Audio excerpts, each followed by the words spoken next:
ఒక రైతు తాను పండించిన ఉల్లిపాయలని రోడ్డు మీద పడేసి తాను కూడా రోడ్డు మీద పడి దొర్లుతూ ఏడుస్తున్నాడు.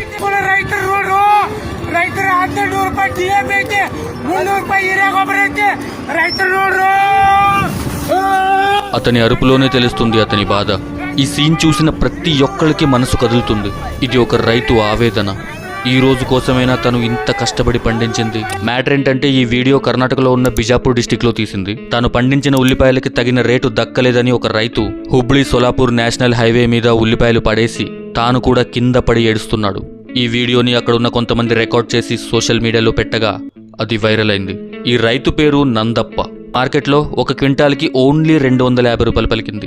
అందుకే వీళ్ల బాధ ఎవరికి చెప్పాలో తెలియక ఇలా వాళ్ళ ఆవేదన వ్యక్తం చేస్తున్నారు. ఆన్లైన్లో ఇప్పుడు ఉల్లిపాయల ధర మినిమం 25 రూపాయల కన్నా ఎక్కువగా ఉంది. యావరేజ్గా చూసుకుంటే ఒక క్వింటాల్ ధర 2500 నుంచి 3000 వరకు ఉంటుంది. ఈ రేటు రైతుకి ఎక్కడ దక్కుతుంది? రైతుకి వినియోగదారులకి మధ్యలో మార్కెట్ ఉంది. మార్కెట్లో ఉన్న వాళ్ళకి తెలుసు ఎలా రైతుల దగ్గర తక్కువ ధరకి కొని జనాలకి ఎలా ఎక్కువ ధరకి అమ్మాలి అని.